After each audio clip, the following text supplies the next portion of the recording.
বন্ধুরা, সন্ধেবেলায় যদি হালকা ফুলকা কিছু খেতে মন চায় তাহলে এই রেসিপিটি বানিয়ে দেখতে পারো। এই রেসিপিটি বানানো যতটা সহজ, খেতে হয় দারুণ টেস্ট।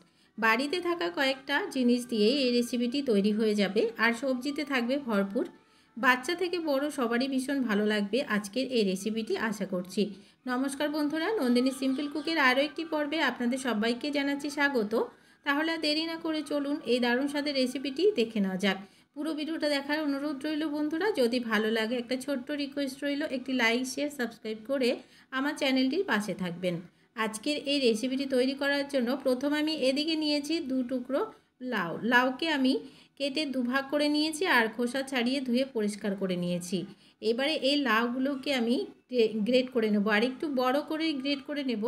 আপনাদের কাছে গ্রেটার না থাকলে ছোট করে কেটেও নিতে পারেন, কোনো অসুবিধা না। একটু বড় অংশ থাকলেও কিন্তু কোনো প্রবলেম নেই। এবারে লাউটাকে আমি গ্রেট করে নিচ্ছি। তো বন্ধুরা, লাউগুলোকে আমি বড় বড় করে একটু গ্রেট করে নিলাম। আর লাউটার দেখুন অনেকটাই বড় আছে। এবারে আমি এখানে দিয়ে দিচ্ছি পেঁয়াজ। এখানে আমি ছোট করে পেঁয়াজ কেটে নিয়েছি। পেঁয়াজটাকে একটু ছোট করেই কাটতে হবে, আর এখানে আমি একটা পেঁয়াজ ব্যবহার করেছি। দিয়ে দিচ্ছি বেশ খানিকটা কারি পাতা। এবারে আমি 2 টুকরো আদা নিয়েছি, আদাগুলোকে এখানে গ্রেট করে দিয়ে দেবো। আদাটাও একটু বড় করে গ্রেট করলে কোনো অসুবিধা নেই। দুটো আদাকে আমি গ্রেট করে নিয়ে নিলাম। এবারে এখানে দিয়ে দিচ্ছি আমি 2টো কাঁচা লঙ্কা কুচি, আর এখানে কাঁচা লঙ্কাটা ঝালটা আপনারা আপনাদের প্রয়োজন অনুযায়ী দেবেন। এবারে দিয়ে দিচ্ছি পরিমাণ মতো লবণ, দিয়ে দিচ্ছি হাফ চামচ হলুদের গুঁড়ো, দিয়ে দিচ্ছি হাফ চামচ গরম মশলার গুঁড়ো, আর দিয়ে দিচ্ছি হাফ চামচ গোলমরিচের গুঁড়ো। দিয়ে খুব ভালো করে সমস্ত কিছুকে একটু মিশিয়ে নিচ্ছি। আর যে আমরা লবণটা ব্যবহার করেছি, তাহলে এখানে লাউ থেকে বা পেঁয়াজ থেকে যতটা জল বেরিয়ে যাওয়ার এখনই বেরিয়ে যাবে। এবারে খুব ভালো করে সমস্ত কিছুকে একটু মিশিয়ে নিলাম। এই রেসিপিটা একবার হলো এভাবে বানিয়ে দেখবেন বন্ধুরা, ভীষণ ভালো লাগবে। আর বাচ্চারা দেখবেন খুব পছন্দ করবে, খেয়ে বুঝতেই পারবে না যে এটা লাউ দিয়ে তৈরি করা হয়েছে। এবারে খুব ভালো করে আমি মিশিয়ে নিলাম। মিশিয়ে নেওয়ার পরে এবারে আমি এখানে দিয়ে দিচ্ছি 1 বাটি চিরা। এখানে চায়ের কাপ মেপে পুরোপুরি 1 কাপ চিরা আছে। আর এই বাটিরই আমি দিয়ে দিচ্ছি হাফ বাটি সুজি। আর চায়ের কাপ মেপে এখানে হাফ কাপ সুজি আছে। আর এখানে দিয়ে দিচ্ছি হাফ কাপ জল। দিয়ে খুব ভালো করে আমি মিশিয়ে নিচ্ছি। খুব বেশি একটা জল দেওয়া যাবে না, যেহেতু এখানে লাউয়ের থেকে জল বেরিয়ে যাবে। সে লাউয়ের জলেই দেখবেন খুব ভালোভাবে চিরাগুলো ভিজে যাচ্ছে। চিরাটাকে খুব ভালো করে চিরা সুজিটাকে মিশিয়ে নিচ্ছি এই সমস্ত কিছুর সাথে। খুব ভালো করে কিছুক্ষণ সময় নিয়ে একটু মিশিয়ে নিলাম।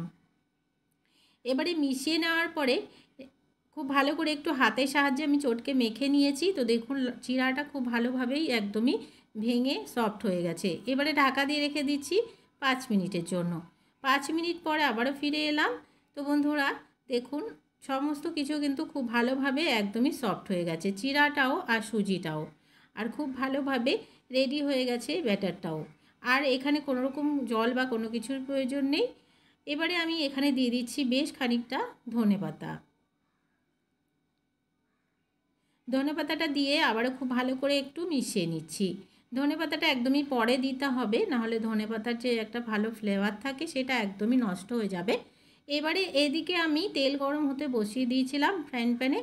তেলটা একটু গরম হয়ে গেলে আমি চামচের সাহায্যে এখানে অল্প অল্প পরিমাণে এই ব্যাটারটা দিয়ে ছোট ছোট করে আমি তৈরি করছি। আপনারা আপনাদের পছন্দ মতো তৈরি করবেন। এগুলো বড় করেও তৈরি করে নেওয়া যাবে, বা ছোট করে নিলে অনেকটাই ক্রিস্পি হবে, খেতেও ভালো লাগবে। একসাথে আমি 3টে দিয়ে দিলাম। এবারে উল্টে পাল্টে গোল্ডেন ব্রাউন করে ভেজে নিতে হবে। গ্যাসের ফ্লেমটাকে অবশ্যই লোতে রেখে ভাজতে হবে, নাহলে ভেতরে যে আমরা লাউটা ব্যবহার করেছি সেটা কাঁচা থেকে যাওয়ার ভয় আছে। তো আমি উল্টে পাল্টে 2-5টাকে একটু ক্রিস্পি করে আর গোল্ডেন ব্রাউন করে ভেজে নিচ্ছি। তো বন্ধুরা দেখুন এগুলো একদমই পুরোপুরি ভেজে নেওয়া হয়ে গেছে। এগুলোকে নামিয়ে নেব, আর বাকি আরও যেগুলো আছে সেগুলোকে ঠিক এইভাবে করে ভেজে নিয়ে ফিরে আসছি। তৈরি হয়ে গেল আজকের এই সহজ টিফিন রেসিপিটি। সন্ধেবেলায় কিছু হালকা ফুলকা খেতে মন চাইলেই এই রেসিপিটি বানিয়ে দেখতে পারেন। আশা করছি আজকের রেসিপি ভালো লেগেছে। আজকের রেসিপিটি ভালো লাগলে একটা লাইক করার অনুরোধ রইল, অনেক অনেক শেয়ার করে দেওয়ার অনুরোধ রইল।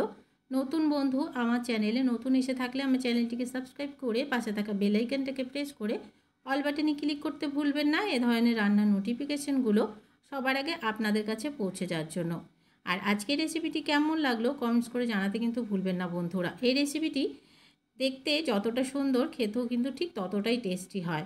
এই রেসিপিটি বানালে বাচ্চাদেরকে সবজিও খাওয়ানো হয়ে যাবে আর আমাদের একটা টিফিনও তৈরি হয়ে যাবে। এই রেসিপিটি যে কোনো সময়ই বানিয়ে খাওয়া যেতে পারে, যখনই ঘরে লাউ আনা হবে। তো বন্ধুরা দেখলেন কতটা লোভনীয় একটি রেসিপি। আমি একটা ভেঙে দেখিয়ে দিলাম, ভীষণই ক্রিস্পি হয়েছে। আজকের মতন এখানে শেষ করছি। পরবর্তী রেসিপি